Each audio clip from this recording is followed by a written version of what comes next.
Start. നമസ്കാരം. സഖി ടിവിയുടെ പ്രിയപ്പെട്ട പ്രേക്ഷകരെ, ഇന്നത്തെ തത്സമയ സംരക്ഷണത്തിലേക്ക് ആർദ്രവുമായി സ്വാഗതം. മാലിന്യ മുക്ത നവകേരള പ്രഖ്യാപനം ഈ കഴിഞ്ഞ മാർച്ച് 30-ാം തീയതി ഈ സെപ്റ്റംബർ 30 ഗ്രാമപഞ്ചായത്തിൽ ബ്ലോക്ക് പഞ്ചായത്തായി പ്രഖ്യാപിച്ചില്ല. പക്ഷേ ചതയമംഗലത്തിൻ്റെ ഹൃദയഭാഗത്ത് മാലിന്യങ്ങൾ കൂടിക്കിടക്കുന്ന KSRTCയുടെ പഴയ സംഘാടനത്തിൽ അവിടെ സ്ഥിതി ചെയ്യുന്ന KSRTCയുടെ പഴയ ഓഫീസിലേക്ക് നിങ്ങളുടെ ശ്രദ്ധയെ ഞങ്ങൾ കൊണ്ടുപോവുക. അഭിപ്രായങ്ങൾ രേഖപ്പെടുത്താം, തിരുത്തലുകൾ ഞങ്ങളെ തിരുത്താം. നോക്കൂ, ഇത് KSRTCയുടെ പഴയ EPO ഇരുന്ന കെട്ടിടമാണ്. അദ്ദേഹം ഇരുന്ന റൂമാണിത്. ഇതൊന്ന് പഞ്ചായത്തിന് കൈമാറിയിട്ടുണ്ട്. ഇന്നെൻ്റെ പഞ്ചായത്താണ്, ഗ്രാമപഞ്ചായത്ത്. ഇത് ഗ്രാമപഞ്ചായത്ത് ഈ ഗ്രൗണ്ട് സ്കൈ പാർക്കിംഗായി കൊടുത്തിരിക്കുകയാണ്. അതിൻ്റെ ആ കെട്ടിടത്തിനകത്ത് കുന്നുകൂടി കിടക്കുന്ന ഈ മാലിന്യങ്ങൾ നിങ്ങളൊന്ന് കണ്ടു നോക്കും. ഇത്തരത്തിൽ വളരെ അപകടകരമായ രീതിയിൽ ഇത് ഈ മഴക്കാലമാണ്, ഇത് ചോർന്നൊലിക്കും. ഈ മാലിന്യങ്ങൾ ഇവിടെ കിടന്നാൽ തീർച്ചയായും ഈ മഴ സമയത്ത് ഈ ചൂട് കൊണ്ട് വളരെയധികം പൊടിഞ്ഞു കിടക്കുന്ന ഇത് മഴത്തുള്ളികൾ വീഴുന്നതോടുകൂടി ഇവിടെ വൈറസുകൾ ഇതിൽ നിന്നും ഉണ്ടാവുകയും ഇവിടെ രോഗികളായി കൊതുക് പരത്തുന്ന മറ്റ് ഇതര അസുഖങ്ങളിലേക്ക് അല്ലെങ്കിൽ മഴ വ്യാപനം നടക്കുന്നതോടുകൂടി വർഷകാലത്തുണ്ടാകുന്ന ചില പനികളിലേക്ക് രോഗങ്ങളിലേക്കൊക്കെ ഇവിടെ ചെന്നപ്പെടും എന്നുള്ളതിൽ തർക്കമില്ല എന്നാണ് സാക്ഷി ടിവിയുടെ അഭിപ്രായം. ഇതിങ്ങനെ കിടക്കുമ്പോഴാണ് ബ്ലോക്ക് പഞ്ചായത്ത് അവകാശപ്പെടുന്നത് ശുചിത്വ ബ്ലോക്ക് പഞ്ചായത്ത്. ഇവിടെ പല സ്ഥലങ്ങളിലും ഇത്തരം മാലിന്യങ്ങളുണ്ട്. അവിടെയൊക്കെ തന്നെ ഞങ്ങൾ പ്രേക്ഷകരിലേക്ക് എത്തിക്കും. ഞങ്ങൾ ആരെയും കുറ്റം പറയാനോ ആരെയും മോശപ്പാടത്തിൽ കാണിക്കാനോ ചെയ്യുന്നതല്ല. നോക്കുക, ചതയമംഗലത്തിന്റെ ഹൃദയം എന്ന് പറയുന്നത് ഈ സ്ഥലമാണ്. ഈ ചതയമംഗലം KSRTC സ്റ്റാൻഡിന്റെ ഭാഗമാണ്. അവിടെ ആ പഴയ കെട്ടിടത്തിൽ തങ്ങി നിൽക്കുന്ന കുള്ളിക്കിടക്കുന്ന മാലിന്യങ്ങളാണ്. ഇതൊരു തൊഴിൽ വകുപ്പ് തൊഴിലാളികളെ കൊണ്ടോ അല്ലെങ്കിൽ ഇവിടെ ചെയ്യുന്ന മറ്റ് ഹരിതകർമ്മസേനയിലെ ജീവനക്കാരെ കൊണ്ടോ ഇത് ചെയ്യിക്കാമെന്ന് അവർ ഒരു പിറ്റേ ദിവസം തന്നെ രോഗികളായി മാറും എന്നുള്ള കാര്യത്തിൽ തർക്കമില്ല എന്നുകൂടി ഞങ്ങൾക്ക് അഭിപ്രായമുണ്ട്. പ്രേക്ഷകർക്ക് അഭിപ്രായം പങ്കുവെക്കാം. ഞങ്ങൾ ഈ പറയുന്നത് ശരിയുണ്ടോ എന്ന് നോക്കാം. ഇവിടെ വെച്ചിട്ടാണ് നവകേരള മാലിന്യമുക്ത നവകേരള പക്ഷെ അവർ കാണേണ്ടതാണ് ഇവിടെ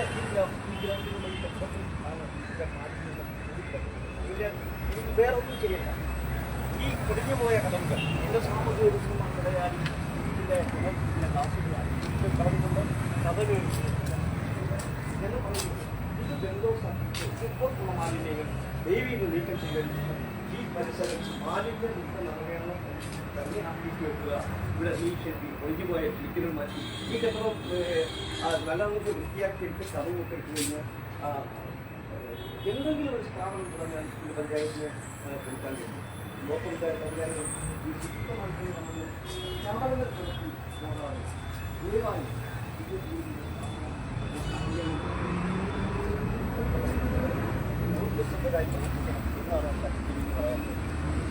പരിശ്രമത്തില്ല. മലമൂത്ര വിസർജനം ചെയ്യുന്ന ഒരു കേന്ദ്രമായി മാറിയിരിക്കുന്നുണ്ട്. ഇത് ഇവിടെ നിൽക്കുന്നത് തന്നെ പ്രയാസകരമായ ഒരു കാര്യമാണ്. അപ്പം അതിലെല്ലാം ഒരു കഴിഞ്ഞ ദിവസം ഞങ്ങൾ സബ്വേസിൻ്റെ പണി കെട്ടിടത്ത് ഇവിടെ മാലിന്യ കുമാരത്തിലേക്ക് അത് രാവിലെ കൊണ്ടുപോയിരുന്നു.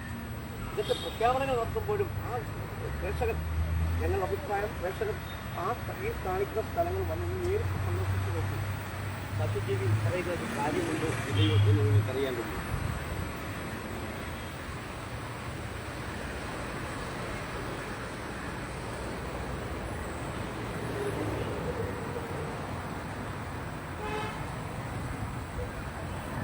ഇത്തരത്തിലുള്ള പ്രഖ്യാപനങ്ങൾ നടത്തുന്നത് ഈ കേന്ദ്രങ്ങളെ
ഉണ്ട്. അതിൻ്റെയൊക്കെ അടയാളങ്ങൾ ഞങ്ങൾ ഇങ്ങനെ ശ്രദ്ധപ്പെടുത്തി കെട്ടി ഈ കൽസരം വെക്കുകയുള്ളൂ. ഇത് ഏകദേശം ഈ കെട്ടിടം നശിച്ചു പോകാൻ കഴിയും. നമ്മുടെ നാട്ടിൽ പാവപ്പെട്ടവൻ്റെ അല്ലെങ്കിൽ അധ്വാനിക്കുന്ന ജനവിഭാഗത്തിൻ്റെയൊക്കെ നികുതി പണം ഉപയോഗിച്ച് നിർമ്മിക്കുന്ന ഇത്തരം കെട്ടിടങ്ങൾ ഇത് ഉപയോഗശൂന്യമല്ലാതാക്കി പൊതുജനങ്ങൾക്ക് യാതൊരു ഉപകാരപ്രദമല്ലാത്ത സ്ഥാപനങ്ങൾ എന്തിനാണ് നിലനിൽക്കുന്നത്? അത് ഇതേപോലെ ഉള്ള മാലിന്യങ്ങൾ നിക്ഷേപിച്ച്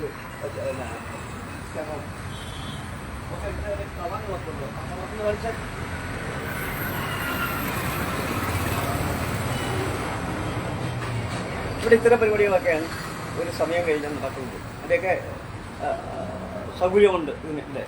അങ്ങോട്ടകത്തേക്ക് ഒന്നുകൂടി നമുക്ക് ഈ പ്രേക്ഷകർക്ക് നമുക്ക് ഈ കൂമ്പാരം ഒന്ന് കാണിക്കാം. എന്നിട്ട് നമുക്ക് ഈ തത്സമയം അവസാനിപ്പിക്കാം.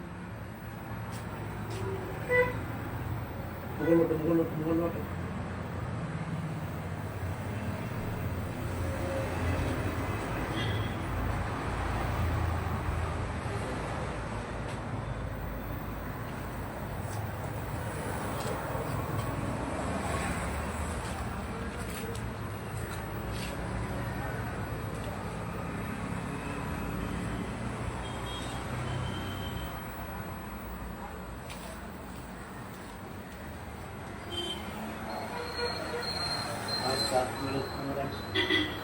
Gracias.